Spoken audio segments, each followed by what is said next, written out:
Puji nama Tuhan. Sebenarnya anggota HUB itu banyak ya, ini banyak yang nggak datang mungkin hujan ya, karena puji Tuhan bahwa pada saat itu suatu hari yang sangat istimewa di mana dimulai pertamanya berdiri komisi profesional muda dan keluarga muda yang terbentuk ya.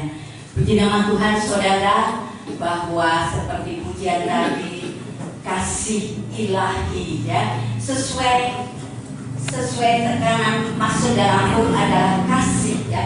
Pujian tadi banyak yang menerangkan kasih yang sesungguhnya ada kasih ilahi. Puji nama Tuhan, saudara sekalian, sidang jemaat yang dikasih Tuhan, yang ini usia muda ya, yang usia tua itu karena undangan aja, senior member undangan aja ya. Tapi ini profesional muda dan keluarga muda ya, yang masih muda, usia muda, otomatis tenaganya muda ya, kemauannya muda, kesetiaannya juga muda, amin ya. Jangan kalah dengan senior member kan. Puji nama Tuhan saudara, biar kita sebentar akan menerima firman Allah ya. Saudara, kalau kita lihat setiap orang itu pada umumnya punya moto ya, moto atau prinsip atau statement ya, atau filosofi atau falsafah dalam menjalani hidup ya. Contohnya ya, moto atau prinsip yang sudah cukup terkenal saat ini adalah waktu adalah uang, time is money. Amin saudara. Jangan ya. Waktu adalah uang, time is money. Inilah moto yang sudah terkenal, cukup terkenal. Sehingga ya, seseorang yang memiliki moto demikian berpikir bahwa setiap waktu ya, ia gunakan untuk menghasilkan uang. Saat dulu waktu saya masih SMP, kebetulan waktu itu pelajaran apa ya yang mengajar, kepala sekolahnya yang sudah tua ya, mungkin saya gembala gini, ngajarnya sudah jamnya nggak berhenti, namanya orang tua itu atau begitu ya, memang ya tidak berhenti. Itu satu saat ada murid bilang, "Pak, time is money Pak." Ngamuk orang kawan. Nah saudara, itulah moto yang sedang pakai saat ini. Nah saudara, juga ada beberapa kelompok orang memiliki moto hidup, yaitu makan minum besok mati. Luar biasa moto itu, makan minum besok mati ya saudara. Sehingga beberapa kelompok orang ini akan menghabiskan waktunya di bumi ya, di bumi mengenyangkan keinginan perut mereka, setelah makan mati. Nah, saudara, banyak moto-moto ya, prinsip-prinsip kehidupan di dunia orang sekarang. Saudara sekalian, jika setiap orang memiliki moto ya, atau prinsip, kira-kira moto atau prinsip apa yang sedang saudara pegang ya, atau saudara pakai ya, yang jangan sampai itu membuat kita jauh dari Tuhan. Kalau kita ingat moto Paulus, Rasul Paulus adalah seorang yang dijamah Tuhan. Dia bertobat kurang lebih umur 34 tahun ya. Saudara, dan di situ Alkitab mencatat moto atau filosofi Paulus dalam menjalani hidupnya setelah ia mengenal Yesus. Inilah moto Rasul Paulus setelah dia dipilih Tuhan, dia mengenal Tuhan Yesus. Coba saya ajak saudara membuka di dalam Filipi 1 ayat yang ke-21. Filipi 1 ayat yang ke-21. Kalau sudah mendapatkan, sekali lagi untuk menghormati pembacaan firman Allah, saya menyaksikan jemaat berdiri. Filipi 1 ayat yang ke-21 kita baca bersama-sama. 2, 3. Karena bagiku hidup adalah Kristus dan mati adalah keuntungan. Ya, terima kasih ya. Singkat. Itulah moto Rasul Paulus, karena bagiku hidup adalah Kristus dan mati adalah keuntungan. Ya. Saudara, kalau di dalam Alkitab bahasa Inggris, for to me to life is Christ, ya, and to die is gain. Saudara, karena bagiku, ya, hidup adalah Kristus, ya, to life is Christ, dan and to die is gain. Itulah moto Rasul Paulus, saudara.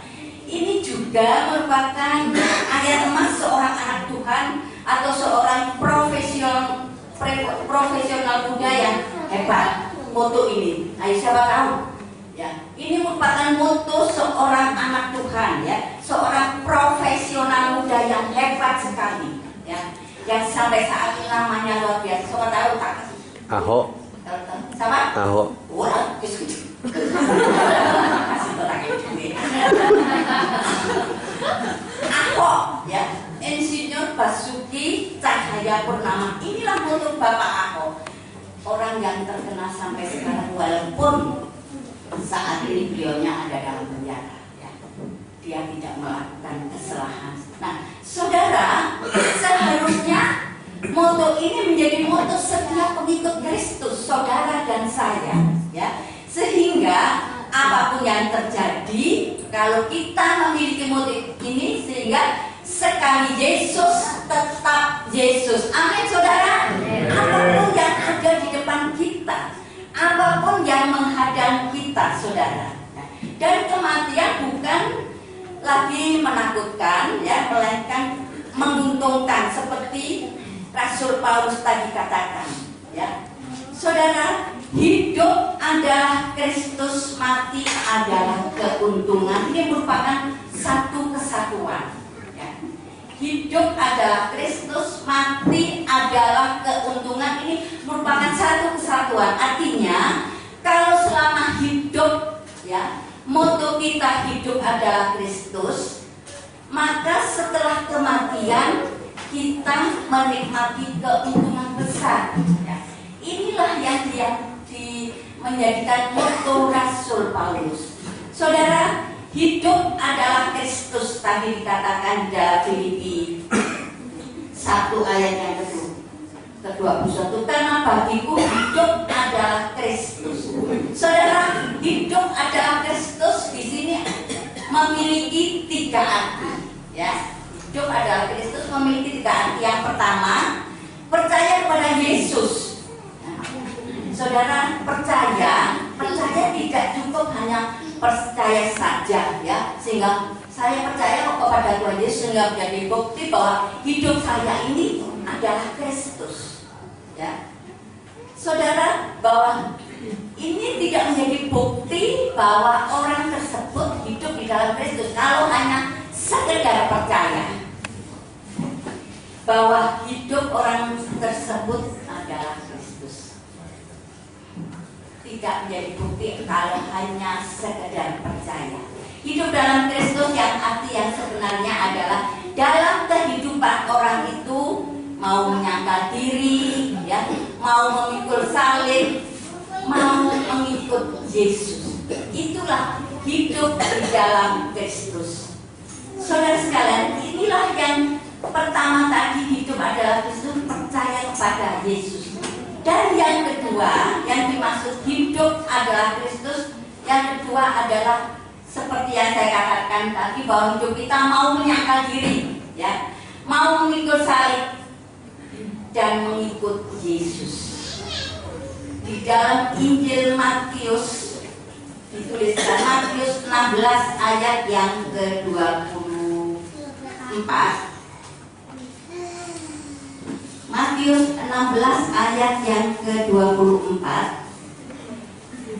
Lalu Yesus berkata kepada murid-muridnya, setiap orang yang mau mengikut aku, ia harus menyangkal dirinya, memikul salibnya, dan mengikut aku. Itulah, ya, itulah hidup adalah Kristus.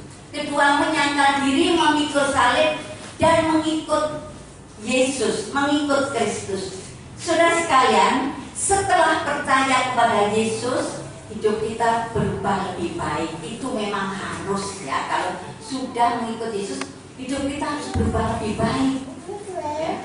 Yang dulu begini mungkin selalu negatif ke orang, yang dulu selalu hanya ngomongin orang dirubah ya. Pokoknya kita berubah yang lebih baik. Memang saudara ya, setiap orang, setiap manusia memiliki keinginan atau hawa nafsu. Pasti setiap orang. Kalau orang tidak memiliki keinginan atau hawa nafsu, itu cuma orang-orangan aja ya. Setiap orang pasti memiliki. Namun kita tidak boleh tunduk ya oleh keinginan daging itu, saudara. Sebaliknya kita harus ya menyangkal semua keinginan daging itu. Inilah yang Tuhan mau. Kita tidak boleh tunduk akan keinginan daging, namun kita harus sebaliknya menyangkal keinginan daging. Mengapa Tuhan mengatakan demikian? Tuhan menegaskan demikian. Mengapa, saudara? Kalau kita lihat dalam 1 Yohanes 2 ayat 16 sampai ke 17. Mungkin ada yang mau membacakan para Hub 1 Yohanes 2 ayat 16 sampai ke 17. Ibu Nini ya, Ibu Nini kan ya, masuk senior member ya. Sebab semua yang ada di dalam dunia, yaitu keinginan daging dan keinginan mata serta keangkuhan hidup, bukanlah berasal dari Bapa, melainkan dari dunia. Ya, sudah. 1 Yohanes 2 ayat 16 sampai ke 17. Sebab semua yang ada di dalam dunia, yaitu keinginan daging dan keinginan mata serta keangkuhan hidup, bukanlah berasal dari Bapa, melainkan dari dunia. Dan dunia ini sedang lenyap dengan keinginannya, tetapi orang yang melakukan kehendak Allah tetap hidup selama-lamanya. Itulah saudara, mengapa kita harus menyangkal keinginan daging, karena semua itu bukan dari Bapa, dari Allah ya, tapi dari dunia. Dan di sini ayat 17, dunia sedang lenyap dengan keinginannya. Lenyap atau kata lain binasa. Dunia akan binasa.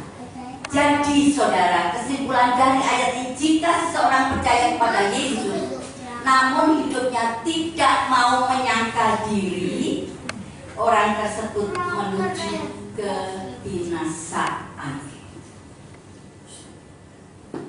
Sehingga kematian bukan menjadikan keuntungan, tapi merupakan kerugian besar ya, kebinasaan di dalam neraka. Sebaliknya saudara, kalau kita menjadi pengikut Kristus ya, yang sungguh-sungguh, sehingga dalam kehidupan kita mau menyangkal diri bagaimana? Tidak menuruti kemauan aja saudara. Maunya saya ini kan selalu dipuji, selalu dihormati, selalu dielam dan lain sebagainya. Nanti kalau ada orang agak-agak nyalain dikit, kasih masukan yang nggak ada dikit, sudah nggak mau. Itu namanya nggak mau menyangkal diri saudara. Banyak hal kita yang harus belajar menyangkal diri, pikul salib ya, berbicara pikul salib bagaimana Yesus mau menderita ya demi kebenaran, demi Allah, dan taat kepada firman Allah. Orang yang demikian, yang sungguh-sungguh mengikut Kristus dengan menyangkal diri ya, memikul salib, taat firman Allah, maka surga menjadi kepastian, bukan mudah-mudahan. Amin saudara. Kalau orang tua semoga kowe iso mlebu surga. Tapi kalau kita sebagai pengikut Kristus hidup dengan mau menyangkal diri ya, mau pikul salib, menderita, mau taat terhadap firman Allah, surga menjadikan kepastian, bukan mudah-mudahan. Saudara sekalian, itulah yang kedua ya. Hidup adalah Kristus. Pertama, percaya pada Yesus. Dan yang kedua, menyangkal diri, memikul salib dan taat terhadap Yesus, terhadap firman Allah. Dan yang ketiga, inilah poin yang sangat istimewa saudara, melayani Tuhan.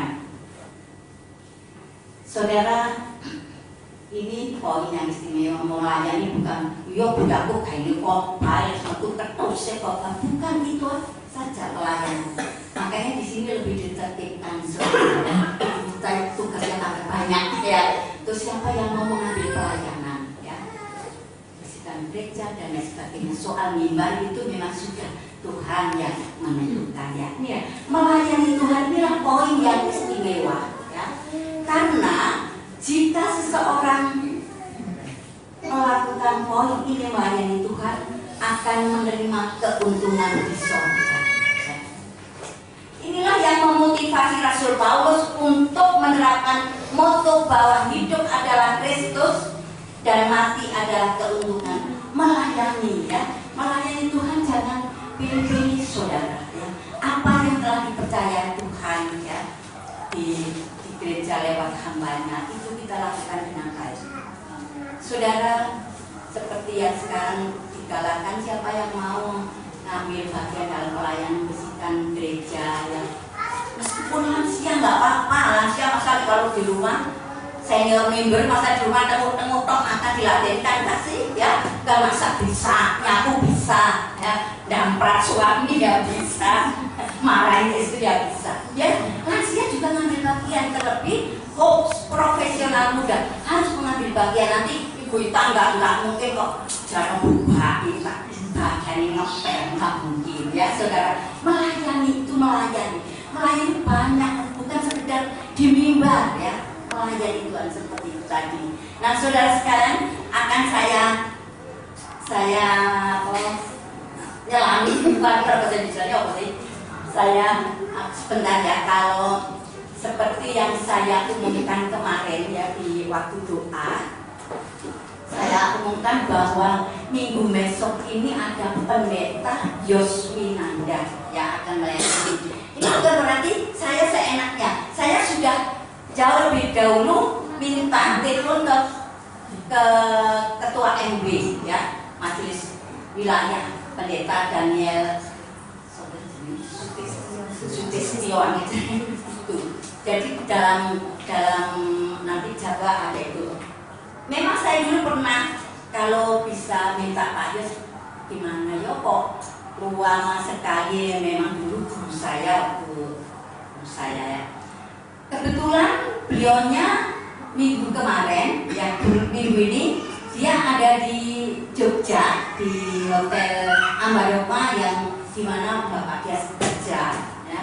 Dia reuni angkatan berapa, 19 apa berapa. Terus kebetulan memang saya pernah nonton Pak Yos, dia oh ini mau ada reuni kalau mungkin ya. Kebetulan Pak Des bisa ngomong, Bu ini ada Pak Pendeta Yoswinanda, Ibu kendikan sendiri aja kepada Pendeta Yoswinanda kalau mau minta. Ya saya memang minta Pendeta Yoswinanda sanggup. Nah saudara, dan di sini di gereja kami sebagai hamba Tuhan nggak beda-beda pendeta itu hidup enggak ya, karena beliaunya jauh, jadi gereja harus mengeluarkan untuk sangu, untuk transportasi. Nah saudara sekalian, makanya kemarin di doa ditarik sumbangan diakonia ya, diakonia bagi siapa yang mau menyumbang. Nah, akan saya tulis namanya. Nanti seterusnya karena saya sendiri yang pegang ya, terusnya saya akan buat daftar untuk diakonia, untuk itu pelayanan hamba-hamba Tuhan, akan saya tulis namanya dengan tertulis. Jadi akan ada laporan juga bisa ya.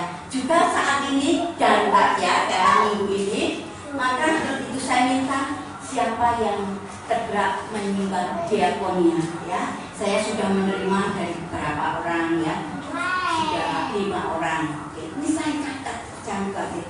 Dan kalau dari sumbangan diakonia ini kurang, ya pasti sampai kas, karena undang pendeta Yus kami harus makan dan lain sebagainya, dan transportasinya saya akan mengeluarkan 1 juta untuk beliau.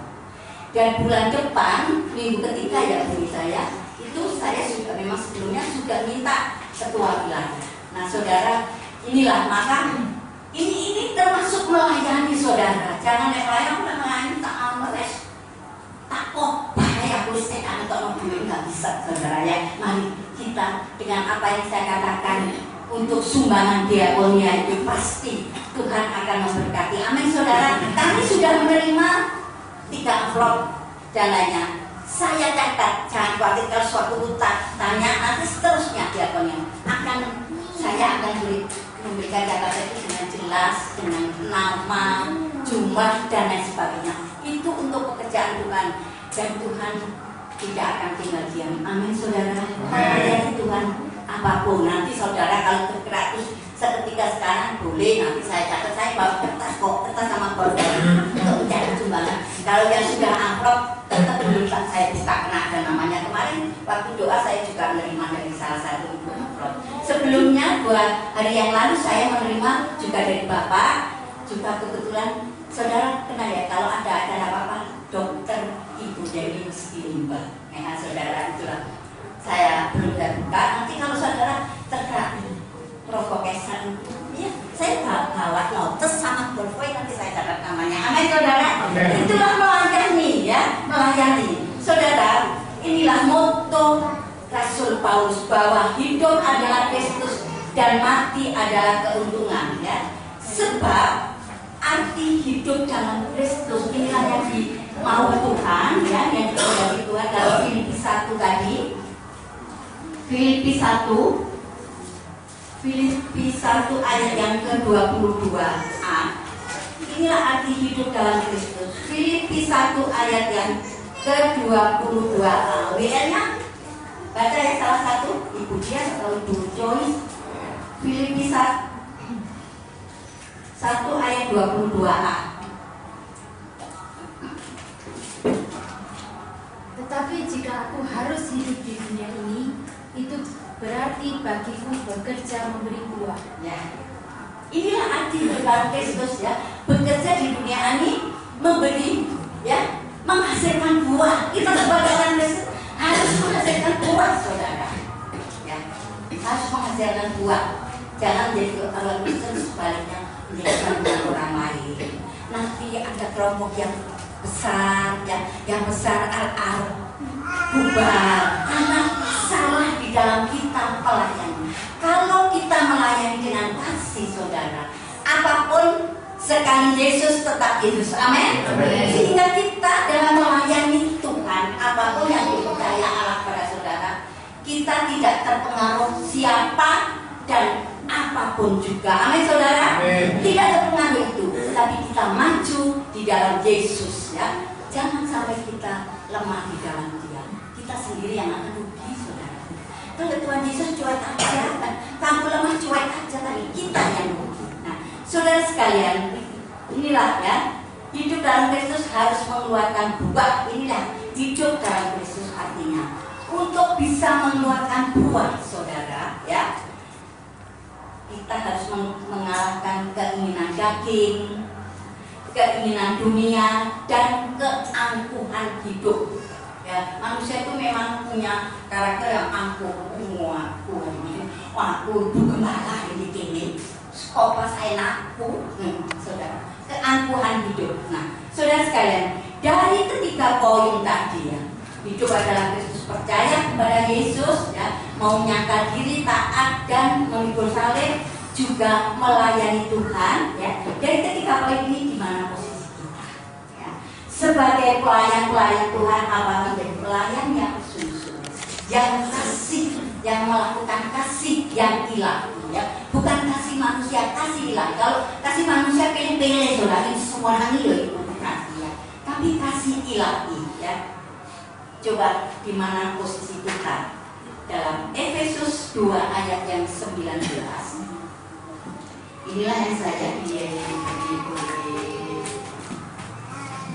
ketua terus mungkin ayat ini, Efesus 2 ayat yang ke-19. Saya minta Bapak Sudiono untuk mengajarkan. Efesus 2 ayat 19. Demikianlah kamu bukan lagi orang asing dan pendatang, melainkan kawan keluarga dari orang-orang kudus dan anggota-anggota keluarga Allah. Ya, inilah ya.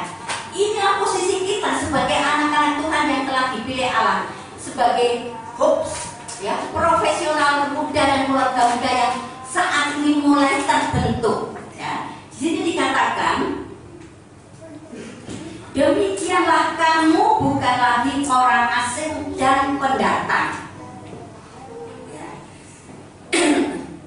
melainkan kawan sewarga dari orang-orang kudus dan anggota-anggota keluarga Allah.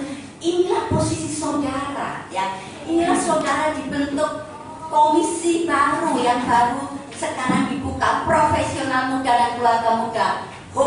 Inilah, ya, bahwa saudara merupakan satu keluarga, ya.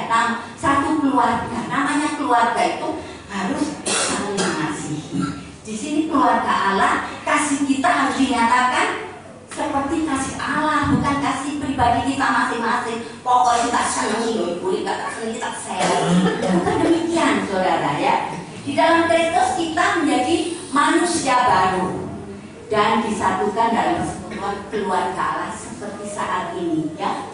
Komisi profesional muda dan keluarga muda, ini disatukan Allah. Ini merupakan suatu anugerah, saudara, dari Tuhan yang kita terima dengan luar biasa. Keluarga Allah tadi, ya, disatukan dalam keluarga Allah, bukan orang asing, bukan pendatang, tapi sewarga satu keluarga Allah. Di dalam kehidupan satu keluarga, ya, pasti semua sama-sama mengerjakan pekerjaan di setiap rumah dengan tulus hati, dengan ikhlas, ya, enggak bumbel. Biasanya yang maaf itu kan bapak-bapak imam, ya.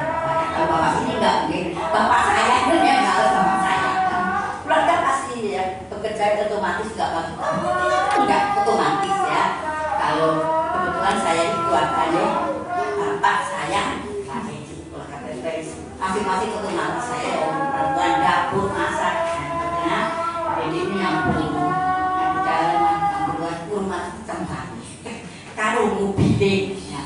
Nah, bapak kembali meskipun Tuhan nggak saya bagi, ngambil bagian sendiri, bagian bapak kembali belonjo melalui kebeli kulkas, ya, meskipun di tak damprat wancet belonjo mobil. Itulah semua kita lakukan dengan tulus hati karena kita merupakan satu keluarga dengan kasih. Nah, saudara sekalian, demikian juga kita sebagai keluarga Allah, kita lakukan pekerjaan sesuai dengan yang Allah percayakan kepada kita.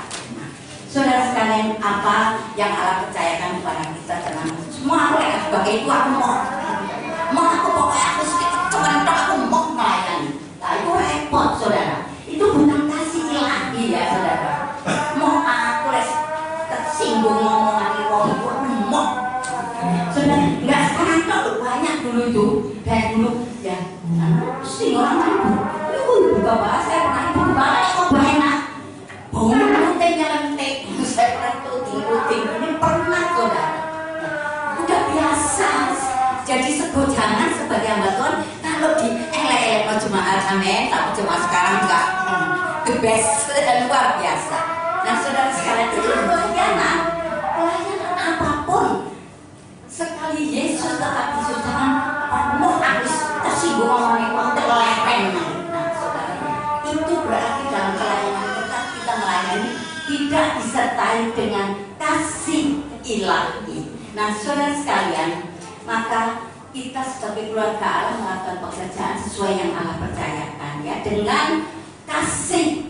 Itulah, ya, moto Hobbes di sini, kasih, ya, kesatuan dan tanggung jawab yang besar. Saudara sekalian, Tuhan Yesus memiliki kerinduan agar pengikutnya memikul salib, menyatakan diri dan melayani Dia, melayani Kristus. Kalau kita lihat dalam Injil Matius sampai Yohanes, Yesus memberikan perumpamaan kepada orang percaya, Matius 11 ayat 12-14, bahwa Yesus mengutuk pohon ara, ya. Ini gambaran orang Kristen, ya, pohon ara nggak berbuah sehingga jangan ditebang Tuhan, ya. Ini saya rumahnya dulu tak pupuk, tak dangin, tak kasih apa dan sebagainya. Itu gambaran orang Kristen yang tidak berbuah, tidak melayani Tuhan, tidak berbuah, mutungan, ya, saudara sekalian. Nah, saudara, inilah gambaran. Dan yang kedua, ya, memberi perumpamaan Yesus Lukas 13 ayat 6-9a, pohon ara yang tidak berbuah, ya, pengikutnya pengikut Yesus yang yaitu yang tidak itu yang panjat tambah suka tambah setia tambah melorot ya, karena tidak mampu menghadapi permasalahan sehingga itu mau ditebang aja, tapi ya penggarapnya ini jangan Tuhan ya, ini saya rumah fisik ya, saya campur, saya kerupuk semua. Inilah orang Kristen ya, pelayan Tuhan yang tidak disertai dengan kasih Allah, dikit-dikit pore, melorot, belakang dan lain sebagainya, maka tebang aja Yesus, maka para hamba Tuhan ya, biar saya yang akan merawat orang, saya pupuk, saya campur, saya beri vitamin, kalau apa yang tak gelap ya wis ya, itulah saudara. Nah, juga ada tertulis di Injil Dorcas yang melayani Tuhan dengan dia membuat baju untuk para jalan-jalan. Itulah pelayanan. Dari ketiga poin ini saudara ya, ini adalah gambaran bahwa Yesus menghendaki semua anak-anak Tuhan mengeluarkan buah. Amin. Jangan bertambah buahnya suatu rontok karena tidak mampu menghadapi permasalahan, tapi mengeluarkan buah apapun musimnya, musim hujan, musim panas dan lain sebagainya. Tuhan menghendaki anak-anak Tuhan mengeluarkan buah. Buah yang Yesus inginkan adalah membawa jiwa bagi Kristus. Bagaimana kita bisa membawa jiwa kalau kita pelayan Tuhan lemah, ngeluh ya. Kasihnya bukan kasih Allah, tapi kasih diri sendiri yang tak senang itu Ibu. Bagaimana kita bisa membawa jiwa, saudara? Ya, kalau kita lihat di dalam Yohanes 15 ayat yang ke-16, Ibu Ita. Yohanes 15 ayat 16. Bukan kamu yang memilih aku, tetapi akulah yang memilih kamu. Dan aku telah menetapkan kamu supaya kamu pergi dan menghasilkan buah, dan buahmu itu tetap, supaya apa yang kamu minta kepada Bapa dalam namaku diberikannya kepadamu. Bukan kamu yang memilih aku, tapi aku yang memilih kamu. Aku memilih kamu supaya kamu mengeluarkan buah. Itulah yang Allah kehendaki dalam pelayanan kita, mengeluarkan buah. Tidak hanya aktif luar biasa, agresif sekali, tapi tidak bisa mengeluarkan buah. Tapi Tuhan mau untuk mengeluarkan buah ya. Tuhan memilih kita supaya kita dapat menghasilkan buah dalam Injil Yohanes 15. Sebagai keluarga Allah, saudara, harus ada kesatuan dalam melakukan pekerjaan Tuhan ya. Dengan penuh tanggung jawab, dengan penuh kasih ilahi, itulah yang bisa mengeluarkan buah. Bukan kasih kita pribadi ya, kasih kita kedagingan itu tadi ya, bukan dari Bapa. Ya, kasih ilahi itulah yang bisa mengeluarkan buah. Saudara, bahwa ibadah ini, ibadah pertama dengan terbentuknya profesional muda dan keluarga muda ya, HOPES istilahnya, Home of Peace to Evolutionary Service, HOPES ya. Saudara, rumah keluarga untuk melangkah ke pelayanan yang evolusioner. Bentuk hati-hati luar biasa loh ya. Rumah keluarga untuk melangkah pelayanan yang evolusioner. Hati-hati ya anggotaku, supaya anggotaku boleh berkembang dan dapat menjadi contoh, bisa membawa senior member, membawa youth, membawa CC untuk lebih mengenal Tuhan Yesus. Amin, saudara. Itulah ya wadah yang dibentuk gereja untuk membina saudara, profesional muda dan keluarga muda ya, untuk lebih meningkatkan pelayanan kepada Tuhan ya. Melayani itu tadi, itu melayani ada poin yang utama, saudara, contoh-contoh sehingga menghasilkan buah yang berkenan di hadapan Tuhan ya. Segala sesuatu yang kita lakukan berdasarkan dengan kasih yang ilahi. Amin. Sehingga apapun yang kita keluarkan itu akan menjadi perkembangan iman jemaat dan perkembangan pekerjaan Tuhan sendiri ya. Saudara, sehingga pace saudara atau langkah saudara akan berakhir pada kemenangan. Sebab itu tingkat meningkatkan kebersamaan saudara dengan Tuhan ya. Seperti jam-jam ibadah yang sudah diprogramkan di gereja, ibadah raya, ibadah komisi, di mana saudara ya, ada dalam komisi itu, ibadah doa, persekutuan, konsel ya. Saudara, mari kita galakkan, kita giatkan. Dengan demikian kita akan bertambah, dengan ibadah itu kita dekat dengan Dia.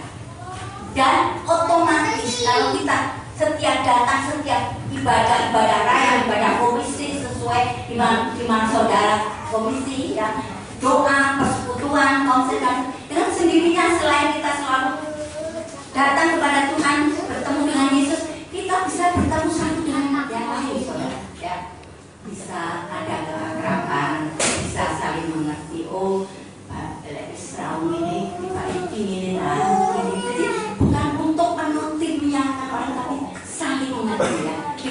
Dengan kita rajin menjalankan program gereja, kita saling ketemu ya, saling mengerti, saling akrab, sering bergaul ya. Dan di situ dengan kebersamaan kita Allah, kita akan meningkatkan kasih Allah yang sejati dengan kita sering ketemu. Amin, saudara. Nah, saudara sekalian, kasih ya, kasih kita akan tumbuh, akan meningkat kalau kita ya sesuai program kita ya. Kasih kita akan meningkat dengan sesama kita ya. Kasih itu juga, kasih itu mungkin suami istri, anak atau keluarga. Mungkin kalau suami pagi sudah keluar dari rumah, pergi ke kantor atau pergi kebetulan dinas luar kota atau di mana, ada kan? Duduk di meja kerja, waktu terus dari istrinya, I love you so much, papi. Wah, isi so I love you so much orang arti. Iya, soalnya sekarang ada satu ya, maka I love you so much, papi. Dan biar kasih keluar semua, Pak. Terus sang suami itu si yang kompak, dengan kompak supaya gaji dia tak ambil yang kompak. Nah, saudara sekalian, hati-hati ya, suami-suami yang zaman now, hati-hati dengan keraguan kompak. Kalau suami yang zaman old seperti bapak kepala kak masalah dirayu gede, hati-hati saudara. Keraguan kompak supaya gajinya dikasihkan semua. Nah, saudara sekalian, bukan yang demikian untuk persatuan ya, profesional muda dan keluarga muda ini. Namun kasih yang sebenarnya adalah kasih agape, kasih Allah ya kepada sesama jemaat. Amin. Sehingga kasih kita tidak pilih-pilih, yang salah ya kita berita itu mbak, berita ibu kasih ya. Tak pilih-pilih, kok kita berdiri besuk. Pilih-pilih sing disowan iki lho, wis opo dilentiki opo bojo ya dikekno ya. Nah, saudara, itulah. Tapi kasih agape inilah yang ditingkatkan hope atau profesional muda dan keluarga muda adalah kasih. Sebagaimana Tuhan mengatakan dalam 1 Korintus 13 ayat yang ke-13. Demikian tinggal 3 hal, iman, pengharapan, dan kasih. Yang terbesar adalah kasih. Betapa pentingnya kasih di dalam keluarga. Bukan kasih suami istri besar, terus I love you so much papi. Keluarga kajian Islam berjodoh yang nah, saudara. Tapi kasih kepada sesama, kasih Allah. Kasih itu bisa terjadi dalam kehidupan kita dengan sesama kalau kita selalu dekat pada Tuhan. Tidak cukup di rumah ya, kita harus menghargai, respect terhadap apa yang telah diprogramkan gereja. Datang ibadah raya, datang ibadah komisi sesuai di mana saudara duduk dalam komisi, datang doa, datang persekutuan, datang konser. Di situ kita semakin dekat kepada Allah, kita saling ketemu, kita saling ya karena sering ketemu, saling dekat satu dengan yang lain, dan kasih kita meningkat ya. Ada kata-kata bahasa Inggris, the closer we come to God ya, the closer we come to each other. Makin dekat kita datang kepada Allah, makin dekat kita datang satu dengan yang lain. Amin, saudara. Amin. Amen. Ayo coba diturukan. Ayo, the closer we come to God. The closer we come to God, The closer we come to each other. the closer we come to each other. Makin dekat kita datang kepada Allah, makin dekat kita datang satu dengan yang lain. Saudara mau rajin untuk mendatangi setiap program apa yang diprogram dengan gereja, tidak hanya sekedar ibadah raya, tidak hanya sekedar waktu melayani, tapi apapun, kecuali kalau memang yang ada benar-benar ya, benar-benar kayak ibu saya memang nggak dulu bisa kan, aduh Jumat Rabu memang nggak bisa. Anaknya itu yang satu sudah mau ujian ya memang masih kelas 2, tapi karena asal mau ujian sudah harus keluar dari tim basket. Sekarang yang kecil, jadi Rabu Jumat pulangnya jam 6 seperempat ya jemput. Nah saudara, kalau itu sih alasan nggak bisa diambil, kita suka dengan kita saling ya menjalankan program kita saling bertemu satu dengan lain, saling dekat, saling mengerti, mungkin guyon-guyon, dan kasih kita akan meningkat. Iman, pengharapan, dan kasih yang paling besar adalah kasih. Biar dibentuknya hopes ini meningkatkannya kasih satu dengan yang lain di dalam saudara melayani Tuhan. Amin. Tuhan Yesus memberkati.